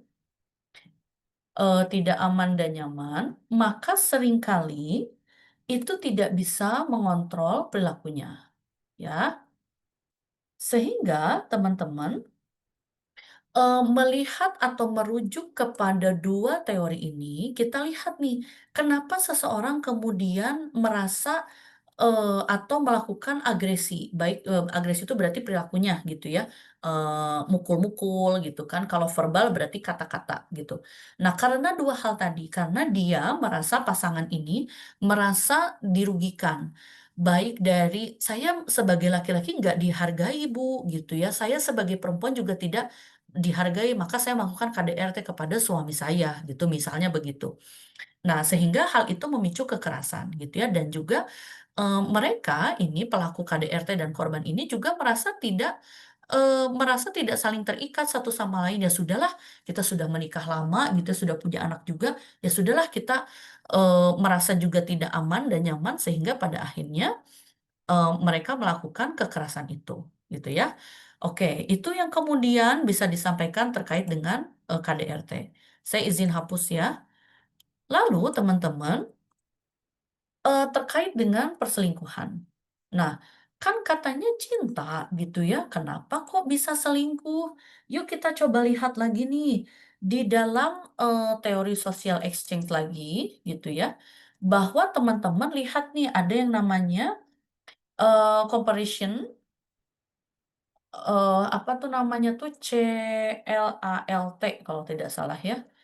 Ini tuh level of alternative. Nah, jadi di sini teman-teman, ketika kita seseorang atau seorang pasangan gitu ya, melihat bahwa adanya alternatif dari hubungan. Balik lagi, karena merasa dirugikan ya, atau tidak mendapatkan kepuasan. Kan teori social exchange tadi gitu ya. Pokoknya kalau saya rugi, saya tidak dapat untung, maka ya udah saya cabut atau saya cari alternatif yang lain. Kemudian yang selanjutnya adalah ketika kita berbicara tentang Abraham Maslow tadi gitu ya. Jadi Abraham Maslow ini menganggap bahwa kita ini sebagai pasangan itu harus juga bisa memberikan afirmasi positif gitu ya. Lalu psikologi gitu ya. Jadi kalau kalian tidak bisa memberikan atau memuaskan apa namanya kasih sayang, perhatian, maka ya sudah saya cari alternatif lain, gitu ya.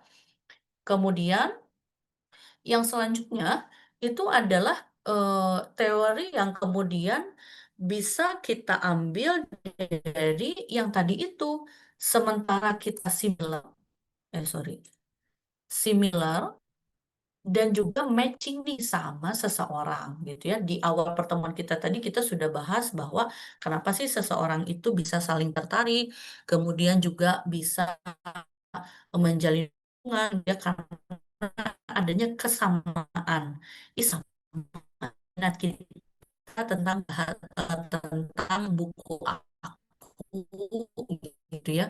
Kemudian kita juga seringkali proximity gitu ya, sering sama gitu ya, senasib, sepenanggungan atau cikal bakal dari situasi perselingkuhan gitu ya. Nah, itu yang kemudian bisa disampaikan dari dua fenomena yang sangat menarik terkait dengan KDRT dan juga perselingkuhan gitu ya. Oke, ada pertanyaan dulu nih.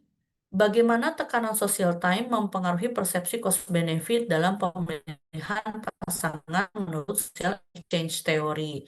Nah, jadi seberapa lama sih sebetulnya kita kemudian sadar gitu ya, kalau kita itu untung dan rugi gitu ya, kurang lebih Kak Hilda gitu ya. Jadi social time itu ketika kita, betul ya, mohon saya klarifikasi kalau kurang tepat. Jadi seberapa sadar sih kita kemudian atau seberapa lama kita sadar apakah kita ini rugi atau untung dalam sebuah relasi itu. Nah, ketika kita menemukan kerugian ya teman-teman. Jadi tidak ada hal yang pasti untuk kemudian kita merasa bahwa ya udahlah saya bakalan cabut aja gitu ya, nggak ada. Ada yang mungkin bisa bertahan 5 tahun, ada yang bisa bertahan 10 tahun ketika berteman gitu ya, ada yang mungkin hanya setahun. Nah, ketika kalau kita kebayang ya sama teman-teman, kalau fondasi kita itu atau perspektif kita itu social exchange theory, maka akan dengan sangat mudah gitu ya kita itu terdistrak dengan orang lain. Jadi ketika kita merasa similar, ketika kita merasa sama, minat yang sama, matching dan juga kita sering ketemu dengan banyak orang, maka kita tinggalkan pasangan kita gitu ya. Ya dia udah nggak ada gunanya lagi, apalagi ketika dia sakit misalnya gitu ya. Wah itu social exchange theory itu udah menghancurkan kok sebuah komitmen dalam cinta aja gitu ya. Nah sehingga kalau kita bertanya bahwa seberapa lama sih sebetulnya seseorang itu sadar bahwa ketika dia merasa dirugikan gitu ya atau ketika dia merasa nggak dapat untung. Nah, itu tergantung similar gitu ya dan juga mungkin komitmen yang mereka jalin. Jadi artinya meskipun kamu sakit, kamu juga tidak menguntungkan aku, maka aku akan tetap bersamamu gitu. Kurang lebih seperti itu. Gitu ya. Oke, bagaimana dengan kasus KDRT disebabkan oleh pecandu alkohol dan juga narkoba? Apakah masuk ke teori apa dan apakah karena merasa mereka tidak ada benefit perilaku ketika kita mengarah ke hal-hal yang sifatnya negatif? Iya, ketika karena alkohol dan narkoba itu termasuk ke dalam alternatif tadi, CLAT itu ya, CLALT itu. Jadi ketika kita merasa bahwa kita ngobrol sama pasangan itu sudah nggak nyambung, kita kemudian juga menjalin hubungan dengan pasangan juga sudah tidak nyambung, ya sudah bagian escape, bagian melarikan dirinya adalah dengan kita sibuk di kantor, sibuk kemudian mencari jabatan di luar daripada di rumah kita bertengkar. Ya sudah escape-nya, melarikan dirinya dengan cara ke alkohol, dengan obat-obatan terlarang gitu ya, atau dengan penyalahgunaan perilaku yang lainnya, perilaku-perilaku menyimpang lainnya gitu ya, bukan pada orientasinya menyelesaikan masalah tersebut. Gitu ya. Baik. Nah, terkait saya hapus dulu ya. Dengan prasangka ini, teman-teman, ketika teman-teman pernah melihat tentang perspektif dalam psikologi gitu ya, bahwasannya prasangka ini merupakan asumsi gitu ya, yang yang seringkali kita kenal dengan yang namanya halo effect. Nah, halo effect ini ketika kita melihat gitu ya seseorang, ini kayaknya suku dengan suku tertentu ini kayaknya tukang ini ya main-main gitu ya. Jadi nggak usah lah gitu ya. Kemudian kita menjalin relasi dengan dia gitu atau yang disebut dengan stereotipe. Jadi first impression kita terhadap seseorang itu kemudian membentuk prasangka gitu ya atau yang dimaksud dengan stereotipe. Jadi tahapannya itu kan prasangka dulu, stereotipe, ada kecenderungan untuk tidak mau kerjasama dan juga perilakunya itu yang disebut dengan diskriminasi. Gitu ya. Oke, saya kira cukup terkait dengan pertemuan malam hari ini. Sebelum kita tutup, barangkali ada hal-hal yang ingin diklarifikasi terlebih dahulu. Silakan. Cukup? Wah, ini biasanya kalau kelas ini tuh ramenya tuh di WhatsApp grup biasanya. Baik, jika tidak ada yang ingin diklarifikasi secara langsung melalui live session ini, saya kira cukup untuk pertemuan hari ini ya. Terima kasih banyak untuk perhatian dari teman-teman. Sebelum kita ke Kak Daniswat, saya izin menyampaikan sesuatu dulu ya teman-teman. Jadi untuk live season kita yang ketiga itu, rencananya itu kan akan diselenggarakan tanggal 14 Oktober ya. Tapi qadarullah ada hal yang mendesak yang harus saya laksanakan di tanggal 14 itu, sehingga kita akan maju lebih awal, yaitu insya Allah di tanggal 7 Oktober di jam yang sama gitu ya. Dan seluruh jadwal reschedule ini sudah saya simpan atau sudah saya ubah di dalam kontrak belajar teman-teman di LMS. Baik, Kak Dani, silakan. Baik, terima kasih Miss kesempatannya izin bertanya.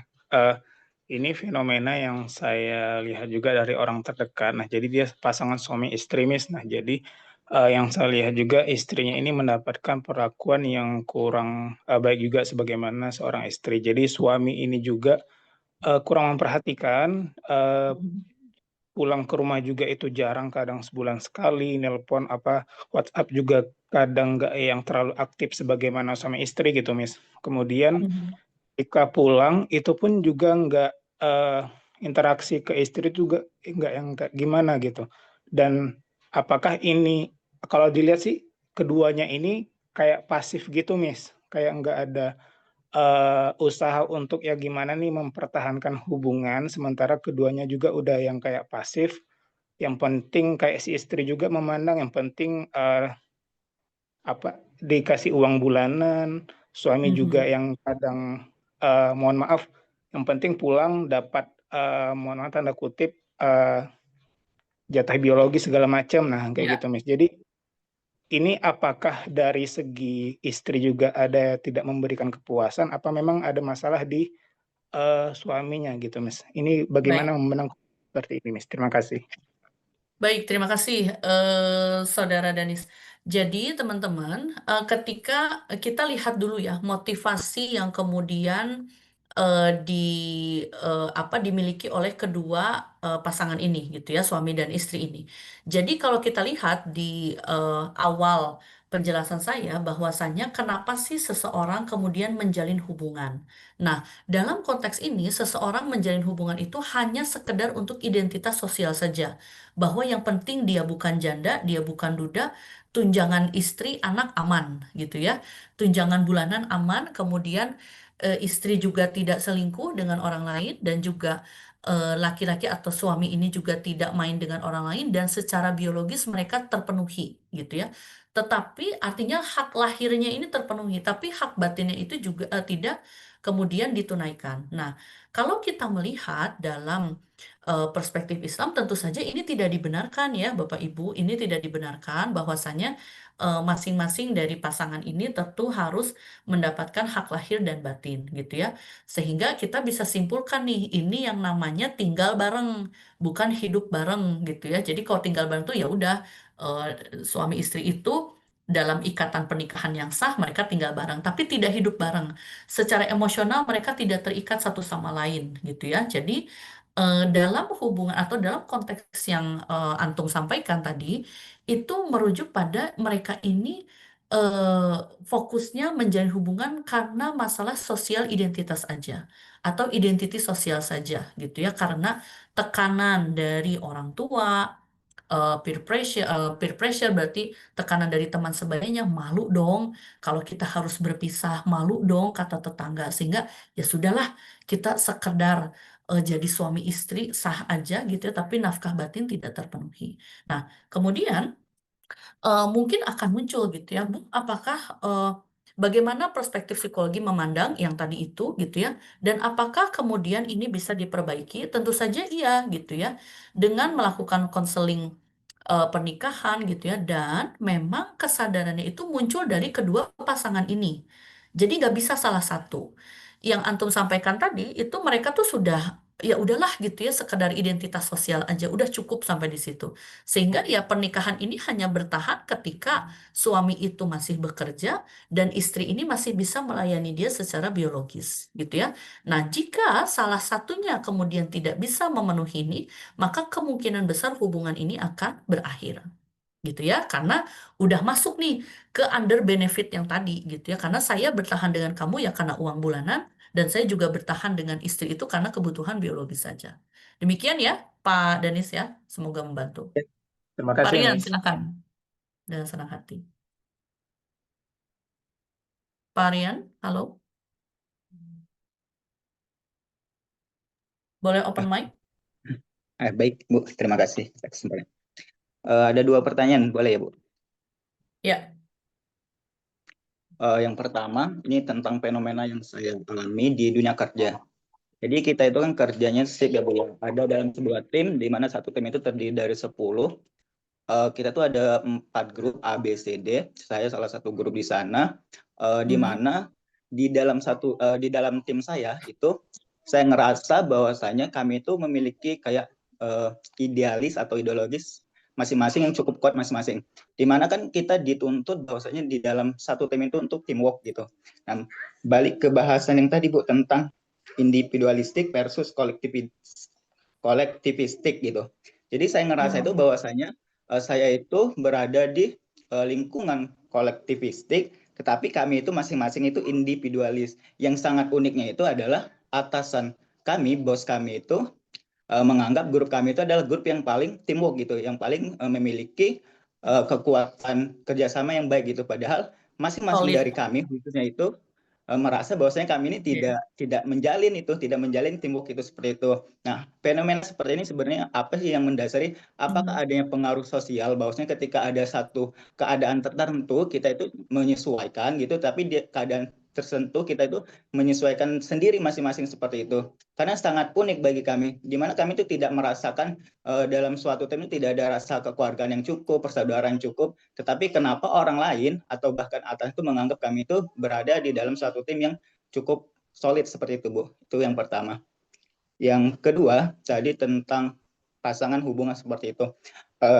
Tori tadi yang menyatakan Tori comparison level of alternatif tadi yang CLALT itu, social exchange, bahwasanya ketika misalnya seorang suami itu memilih keluar untuk bermain kepada teman-temannya, seolah itu mencari alternatif ya, bahwasanya mungkin bisa jadi di rumah dia itu tidak ada kenyamanan atau seperti apa, sudah tidak ada lagi ketertarikan atau tidak ada lagi merasa kesamaan untuk menjalin hubungan atau menjalin interaksi yang cukup dengan istri misalnya seperti itu, sehingga dia lebih milih untuk bermain dengan teman-temannya. Tapi di satu sisi bahwasanya manusia itu kan memang butuh untuk sosialisasi ya, Bu, ya, dengan teman-teman seperti itu. Kita juga kan tidak hanya bisa cukup untuk bersama keluarga terus gitu, tapi satu sisi kita juga butuh untuk berteman dengan teman kita seperti itu. Nah, batasannya seperti apa kita itu menganggap bahwasanya alternatif yang kita ambil itu sebuah alternatif seperti itu, Bu. Karena kan tidak mungkin kita ketika kita memilih untuk berteman dengan orang lain itu seolah-olah kita mencari alternatif bahwasanya di rumah itu sudah tidak ada lagi rasa ketertarikan dan sebagainya seperti itu, Bu. Terima kasih. Oke.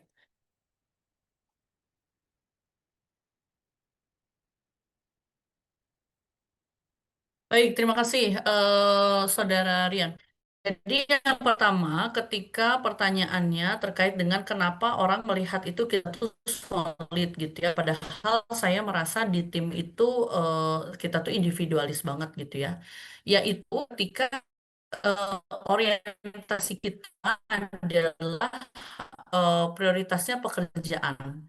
Jadi ketika antum merasa bahwa idealisme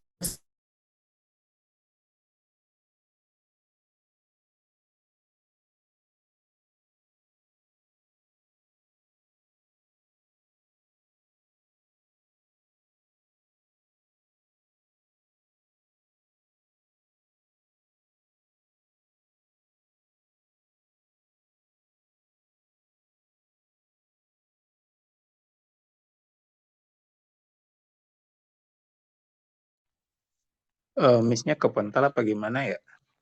Iya, Afwan, sepertinya Miss Indah kepental. Indah. Mohon ditunggu sejenak ya, rekan-rekan sekalian. Alhamdulillah udah bergabung sepertinya Miss Indah.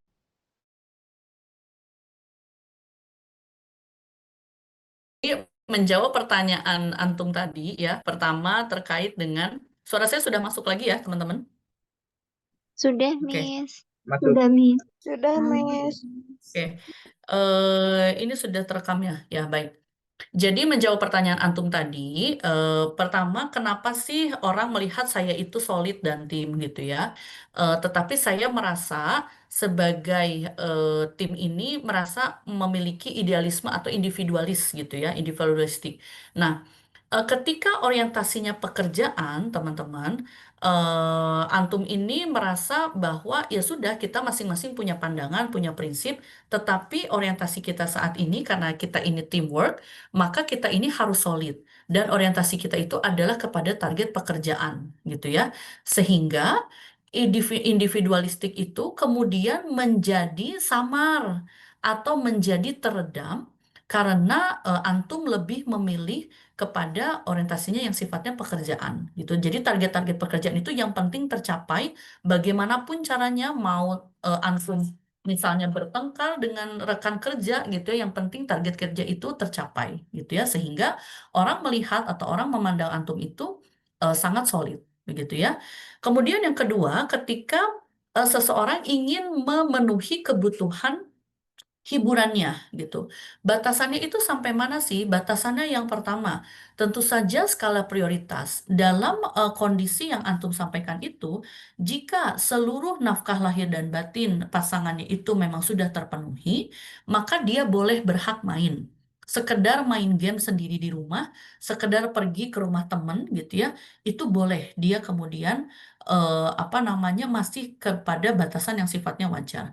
Kedua, ketika dia merasa bahwa bermain itu bukan bagian dari berlari dari masalah, escape dari masalah, gitu ya. Sehingga teman-teman, ketika misalnya saat ini teman-teman sedang berkonflik dengan pasangan, maka bukan sesuatu yang bijak, kemudian teman-teman itu escape atau lari dari masalah. Enggak, tapi fokusnya kepada masalah itu harus diselesaikan, gitu ya. Jadi, kalau silakan teman-teman refleksi diri, kalau misalnya saya memutuskan main dengan teman saya, main pergi ke kafe, nongkrong gitu ya, dalam kondisi saya sedang berkonflik dengan pasangan, itu kemungkinan besar sudah kepada yang alternatif yang tadi gitu ya. Jadi artinya sudah bukan lagi kepada relasi sosial yang sehat dengan pasangan kita gitu ya. Jadi dua hal tadi yang bisa antum berikan arahan atau batasan bahwasanya pertama, antum memang secara lahir dan batin sudah memenuhi kebutuhan emosional istrinya gitu ya atau pasangannya gitu, dan itu memang sudah sepenuh izin dari pasangannya. Boleh saya main? Boleh gitu ya. Bahkan kemudian apa dukung gitu. Oh ya nanti nitip ini kemudian silahkan pergi aja gitu dan senang-senang aja gitu ya. Kemudian yang kedua bahwasannya yang hiburan dalam tanda kutip hiburan yang antum lakukan itu bukan bagian dari escape atau lari dari masalah gitu ya. Jadi hati-hati teman-teman ketika sedang berkonflik dengan pasangan atau menjalin ada konflik dengan pertemanan gitu ya. hati-hati. Dalam hal ini konteksnya berarti pasangan ya teman-teman. Itu bukannya escape, bukannya lari, tapi kemudian bersama-sama mencari solusi. Demikian ya. Baik, Bu Iin silakan. Terima kasih Bu, mohon izin terkait beberapa kali ada kondisi seperti tadi pembahasan tentang teori yang cinta itu kan ada keintiman, gairah, dan juga komitmen. Ada beberapa permasalahan seperti pernikahan itu sudah terjalin cukup lama. Saya pernah mendengar bahwa rasa cinta itu harus sering ditumbuhkan. Itu bagaimana caranya Bu dengan terkait dengan hubungan antar satu sama lain, terutama dalam hal pasangan. Kemudian eh, seringkali saya mendengar bahwa ada beberapa pasangan yang sudah cukup lama menikah, tiba-tiba mereka menyampaikan ketidakcocokan. Kita sebagai pendengar itu harus bersikap seperti apa? Kalau dipikir namanya perempuan dan laki-laki itu akan sulit sekali untuk menemukan sebuah kecocokan, apalagi kan mudah sekali terjadi gesekan untuk sebuah pendapat atau yang lainnya. Itu bagaimana Bu tanggapannya? Baik, Terima kasih. terima kasih Bu Iin. Pertama terkait dengan bagaimana cara memupuk cinta gitu ya. Jadi memang Bapak Ibu ketika tadi 3 fondasi ya, intimacy, passion, dan juga komitmen yang kemudian merupakan fondasi atau dasar dari cinta itu, bisa jadi gitu ya, dari sisi misalnya passion atau gairah mungkin sudah tidak menggairahkan gitu ya. Tetapi dari sisi intimacy, artinya dari sisi kelekatan, kemudian juga rasa apa saling diinginkan dan juga saling dibutuhkan satu sama lain itu masih harus selalu dipupuk gitu ya. Sebagai contoh Bapak Ibu. Jadi, dalam sebuah relasi pernikahan itu perlu ada rasanya ketergantungan satu sama lain, gitu ya. Pokoknya aku nggak mau pegang uang ya, semua uang ATM itu di kamu semua. Jadi pokoknya aku cuman mau minta eh, apa namanya uang belanja itu dari kamu, gitu ya. Nah itu tuh sebetulnya istri itu atau wanita itu bisa-bisa aja kan ya, dia pegang ATM sendiri, dia kemudian pegang imani sendiri, gitu ya. Tetapi itu adalah cara untuk kemudian memberikan cara kita terbuka dengan pasangan, cara kita menggantung dengan pasangan kita gitu ya, dan juga bagaimana laki-laki itu bisa menunjukkan kowamnya atau wibawanya ketika istrinya ini manja-manja gitu sama dia, dan laki-laki itu sangat senang gitu ya ketika istrinya ini berperilaku manja gitu ya di depan dirinya gitu.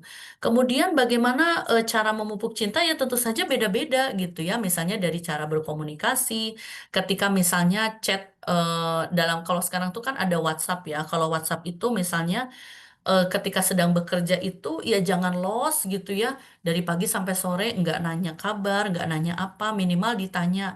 Kalau perlu dialarmin ya para bapak-bapak dan juga ibu-ibu, jam 10 pagi itu adalah menyapa pasangan kita. Lagi apa?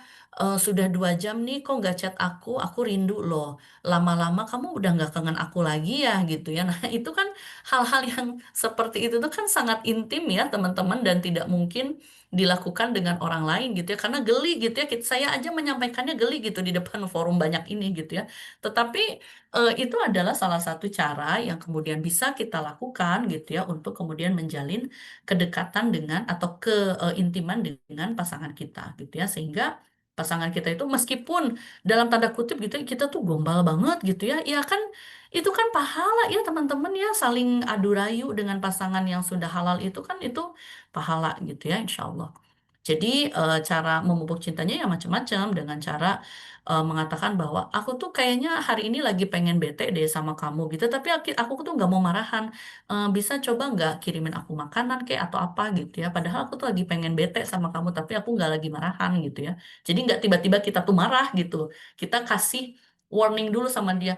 Aku tuh sebenarnya lagi kesel gitu ya sama kamu, tapi lagi nggak mau marahan gitu. Bisa nggak kamu bantu aku untuk menghayal ke tempat lain, jalan-jalan gitu ya, atau apa gitu. Nah, sehingga pasangan kita tuh ngeh, tahu dan peka gitu bahwa istrinya itu sedang atau pasangannya itu sedang tidak baik-baik saja gitu ya. Jadi tidak langsung tiba-tiba ngambek gitu ya. Lalu kemudian yang selanjutnya adalah pertanyaan terkait ketika kita mendengar atau mendapatkan kerabat gitu ya yang bercerita sama kita bahwa kayaknya komunikasi kita tuh lagi nggak baik-baik aja gitu ya, pernikahan kita juga lagi nggak baik-baik aja. Tentu saja jika kita adalah seorang profesional, maka tentu saja kita boleh gitu ya memberikan saran gitu ya, kemudian juga memberikan beberapa alternatif solusi. Tetapi kalau kita cek dulu nih posisi kita ini sedekat apa dengan orang itu gitu ya. Kalau misalnya kita ini lebih senior, bolehlah kita kemudian sedikit berbagi pengalaman pribadi, sedikit ya, karena konteks dari setiap orang itu permasalahannya itu beda-beda gitu. Tetapi kalau kita sebatas teman yang kita tidak tahu bagaimana dia, kemudian juga dalamannya seperti apa, tentu saja dalam tataran itu, apalagi wanita, itu hanya ingin mencari teman mendengar saja gitu. Jadi cukup didengarkan saja itu sudah sangat menolong dia gitu ya tanpa harus kemudian diberikan solusi gitu ya. Baik, terakhir atas nama saudara Bukhari silakan. Iya, maaf Bu. Saudari. Iya. Izin bertanya Bu tentang kan tadi teori social exchange menjelaskan tentang alasan seseorang menjalin hubungan. Nah, ada tidak teori yang bisa menjelaskan tentang apa ya? Kenapa beberapa istri gitu yang memilih bertahan dengan pernikahan yang meskipun suaminya misalnya tidak menafkahi, dia yang harus mencari nafkah.